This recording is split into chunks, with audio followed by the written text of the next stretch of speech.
First of all, I want to thank you all for being here. This is a very difficult time. My thoughts and prayers are with the victims, which is the most important in this case, and something that we all need to be able to focus on. There's lots of floating around on social media that we want to address. Unfortunately, as the AG, it continues. This is his investigation. I'm not at liberty to comment, and I will not comment about his investigation. As much as we'd like to put out rumors and misinformation spreading the last couple of days, we will not talk about issues that would hurt this case and jeopardize the justice of these victims. But I am here to answer any questions that you have for me that I need to answer. So please, with that, any questions, and please let me try to pick you out as we go. So any questions? Yes, ma'am. Sheriff, we have an officer who has come forward and said that he came to you about 4 or 5 years ago saying that there was an issue with his stepdaughter. Can you elaborate on that? Yes, I can. The officer came to me, and it was actually about his stepdaughter. It was a discussion we had, and through that discussion, he was very upset about some inappropriate activity involving his wife and possibly a 14-year-old stepdaughter, as well as Mr. Perkins' stepdaughter. He did not want to make a formal complaint. However, I still questioned Mr. Perkins about it, who denied those accusations, and there was nothing in there that was criminal, no reason to arrest him, as well as I know a third party made the state police aware of this, who basically I had a discussion with and agreed at that time there was nothing criminal, so there was no formal investigation done, there was no criminal activity, so that's where that stopped that. Sheriff, can you tell us why nothing was in his file? Just 1 second. Finish. Did it raise any suspicion for you as to the claim he was bringing forth? Well, anytime you get a complaint, there is a suspicion, right? So you have to go through that. But at the end of the day, there is no crime committed. Therefore, no one is going to be arrested. And the rest of it is basically based off of what his definition of being inappropriate might be. And again, this guy refused to file a complaint. Yes, sir, you had a question. I'm sorry about that. It's okay. Yes, sir. Sheriff Chris Nakamoto with WBRZ. The investigative unit actually talked to that officer yesterday in an exclusive interview, and he's refuting a lot of the things you've said. Who should the public believe? Well, this is the thing. He's a law enforcement professional, and all law enforcement officers know one thing, and one thing for a fact. If you don't write it down, it didn't happen. He should be ashamed of himself for not reporting that. Let me finish my answer before you ask me another question. We're going to keep order in here. Okay. So again, he should have reported that, but he did have a discussion with me, and I took that upon myself to still do what I call a verbal investigation and question the deputy in question about this, who denied these accusations. So you did a verbal investigation and What didn't I said, write anything well, down? let me rephrase that. I had a complaint? verbal conversation with him and asked him about these accusations, which he denied. So now you have his side and Mr. Perkins' side. So who should the public believe? Who should the public believe? I'm telling you what the truth is of the fact of the investigation. Let's rewind to This is not about me in this offer. This is about some victims, which this thing has got refocused on something else that we shouldn't be focused on. We should be focused on these victims and the crime that's already occurred. But we're going to get all this stuff addressed so we can get on about and focus on what we need to be focused on. I guess the question is would there have been victims if your office took action in 2014 when that officer met with you? Christopher, you can't take action on a crime that has not occurred. And there was no crime. I am a law enforcement professional, 28 years in investigation. There was no crime. Louisiana State Police, there was no crime. Hey, look, I would love to have put Dennis Perkins in jail a long time ago if anybody would have known. I ask myself every day, how did this happen?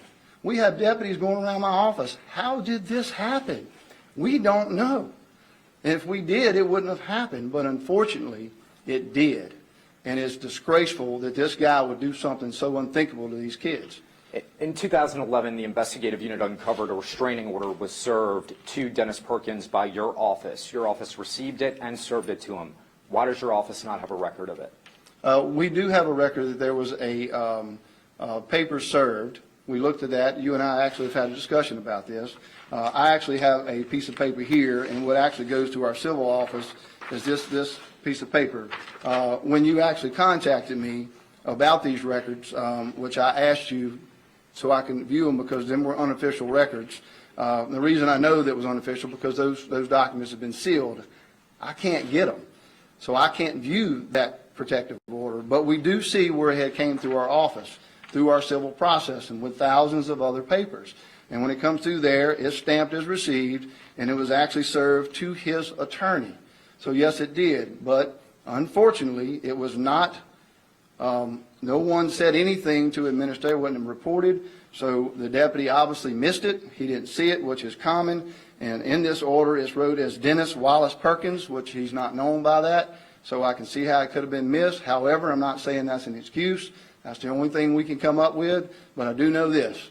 There was no investigation. We have no record on file of anything being reported to the administration. The restraining order was sealed in 2015. In 2011, that's when it was served. There was a 4-year window when that document was unsealed. So for 4 years, that restraining order was active. Yeah, the document and you did guys don't come, even have a and copy I of just it. told you, the document came through. We wasn't aware of that. Whenever you brought it to my attention, it's been sealed. I couldn't see it. That's why I was asking you, can I see the official document? Are you changing procedures to make sure that copies of restraining All of orders our stuff, every one of these deputies do the best job they can do. I understand how things can be overlooked. I wish this wouldn't have been overlooked. I wish this would have been investigated. However, at that time, I was not even employed at the Livingston Parish Sheriffs Office. I was on a leave in absence. But I do believe that our former sheriff would have investigated this if it had been brought to his attention. It was not. And let's also be reminded of this. This incident occurred in Baton Rouge, where a report was made by a Baton Rouge officer and was not investigated because the victim said she did not want it investigated. You have a question? Yes. In the claim that Dennis Perkins was possibly having an affair with the officer's wife at that time, they are claiming that that is so not the truth, and they are appalled that is being said by your office. Again, we're having a discussion about something that wasn't put on paper. Okay? I didn't fathom anything up. I'm telling you the chain of events that happened as I recall it and as I remember. Did the officer tell you that his wife at that time was having an affair with Dennis Perkins? His wife, I'm sorry, the officer at that time told me that it was a suspected affair. No, nothing was given me to prove that that was the case. No phone calls, no nothing. It was what his feelings were. So the only reason I have commented on this is because the direct question was asked of me about this discussion, and that's why we're talking about this. This has nothing to do with the crime that has occurred. But again, I want to put this to rest. We had that conversation. It was a discussion. He got up. He left. It was over with when he left. I took it upon myself to go ahead and ask those questions and make sure that did anything happen? Are you doing anything inappropriate? If you are, you better not let me find out because you will be dealt with. And Sheriff, I guess the reason all this is coming forward, the claims that this officer brought forth, why they're so important is, I'm sure you realize, looks like the finger's pointed at you. Did the sheriff not do anything? Did the sheriff turn a blind eye when things were being reported to you about Dennis Perkins? Absolutely not. And this is my question about this this deal involving this officer's stepdaughter. Why hasn't the mother of that child come forward? Why has she not made a report? Has she turned this into anybody else? I understand that it was reported to the state police. Why haven't they arrested Dennis Perkins? Why didn't they arrest him 5 years ago? I understand that they were going to be re-looking into the case. I want them to re-look into this case. And if he'd done something that wasn't brought to our attention back then, he should be arrested for it. He should go to jail for it, just like he did for this crime. Would you like to respond to the claims that Sheriff Carter turned a blind eye? I've never turned a blind eye. I have worked at this office for 28 years. I've put more than my share of police officers in jail, and I have used this same comment. It is a sad day when you do that, because when you do that, you're putting someone in jail that you uphold to a high standard, a very high standard. And when you get portrayed by that person, it hurts. You have an office that hurts. And this guy portrayed us. He's not supposed to do these kind of things. He's supposed to be trusted in our community. And now he has basically betrayed us again. I keep saying that word because that is what happened. So it is a sad day when this kind of incident happened. And then, and you got to think about the victim. It's sad for them to have to go through that. I can only imagine what their family's going through. Have You just- had any claims come forward from anybody else in the public on Dennis Perkins over the years? No, I have no record of any type of incident involving in Perkins. When you look in this file, all Perkins has ever done at this office is promote. You said a second ago that the woman's... Hang on. When will those files be released? What files? The personnel and internal? Actually, that is going to be released today. Yes, it will be released today. Thank you. You said a second ago that the girl's mother didn't come forward and file a report, but her stepfather came and met with you. So are you saying that victims of sexual abuse or alleged sexual abuse, No, see, now there need to be two you're parents trying to that make come? up stuff again. That ain't I'm what not making up stuff. That's what you said. No, I did say that. He is not the biological father of that child. But it doesn't matter. He had allegations of He inappropriate did, contact. but he didn't do a formal complaint, Chris. That meeting with you, he says, was the formal complaint, and you didn't write And I anything took down. that, and I did take action. I spoke to him. I had a conversation with Perkins. But put nothing But I in his can't do file? interviews on the child, right? Can't do interviews on her because it wasn't a formal complaint. You have to be able to take these children and you have to do a certain type of interview. There's a lot in these investigations. That's why you don't know a lot of it, because we usually don't talk about these type of crimes, because what he did, and he should be ashamed of himself, because as a law enforcement officer, what you do not do is you don't ever identify that victim. And he should have never identified his stepdaughter. If That wouldn't- that is just a disgrace to the badge that you would identify a victim like that. And he would contend that you not doing anything about it is a disgrace to the badge as well. Back to the restraining No, order. excuse me, we're not going to have that kind of conversation. Sir, you have a question? Sheriff, just maybe tell us how this whole case has affected your office, because it seems to point out maybe some deficiencies in the process of determining whether this officer was fit for duty, and how that reflects on the department and how that reflects on you as sheriff. That's a whole lot of questions at one time, but I'll do the best I can. Obviously, this is, and I said earlier, this is very hurtful to us. You have a lot of people that are walking around saying, how do we not know? And that's common, because, we are the guys, we're supposed to pick out people like this. So I don't know. I can't answer that question. I don't know how we didn't know. And again, if we'd had any indication at all that this guy was going to do this type of crime, he'd have been dealt with himself. If this actual report would have came through us, I'm very confident what I would have did with this investigation, and he'd be just where he is today. My guys were the ones that went with the AG's office up to North Louisiana to make sure we put him in handcuffs to bring him back and terminate him as soon as we were able to get in touch with him. This is again disgraceful. Now, when you talk about his background, there's nothing in his background. All he did was promote in this office. So we had no signs of him possibly going to be doing anything to some child, because I can tell you it would have been dealt with. And it's hurtful to me that we even having this conversation again when we should be focused on the victims that have went through such a harsh, unthinkable crime, and making sure we get them justice and focus on the case and the crime itself. Final question. Can you tell us more about your relationship with Dennis Go ahead. Perkins? Do you have any complaints from DCFS on Perkins over the years?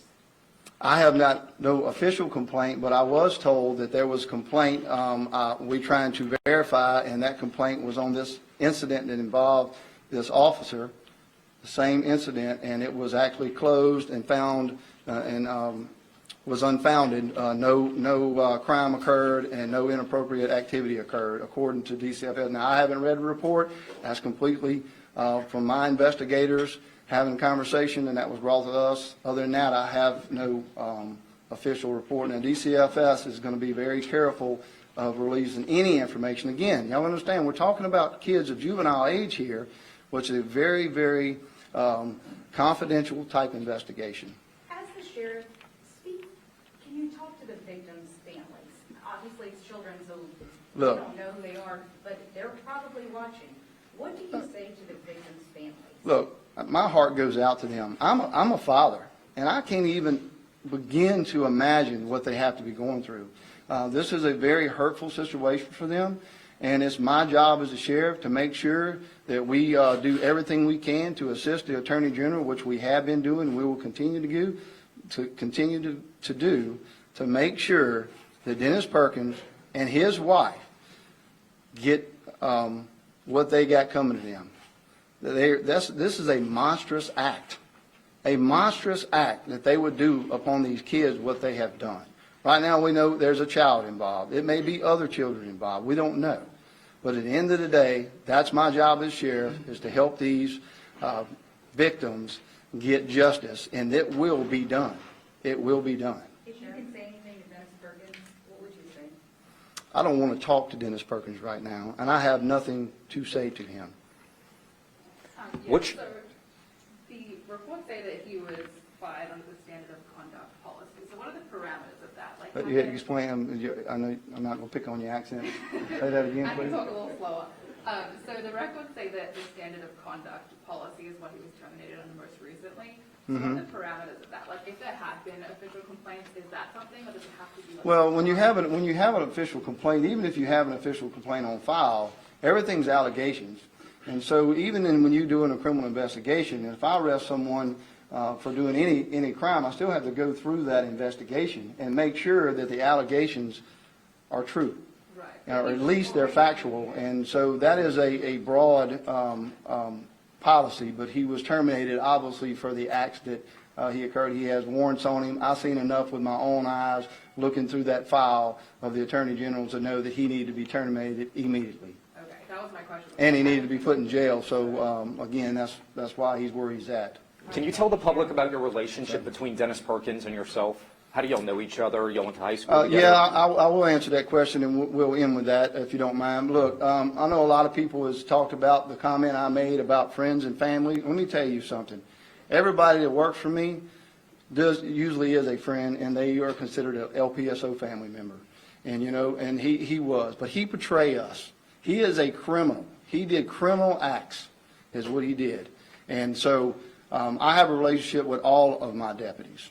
And so this is a time of betrayal to my office. This is someone we had high respect for, high regards for. He wouldn't have been where he was at. He was a lieutenant at my office. He was someone that not only me, but a lot of people in the community trusted.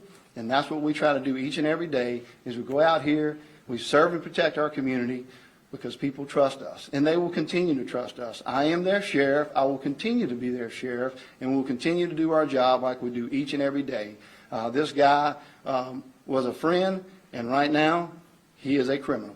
And I am ashamed of what he did, and he should be ashamed of what he did too. It's a very harsh act, what he did. And again, I want to talk about the victims and what this thing is really about, and I hope that after today, that we can refocus on that and make sure that who gets the attention that is needed. And I truly appreciate your time, and thank you for coming out and giving me the opportunity to give my message out to everybody. So thank you.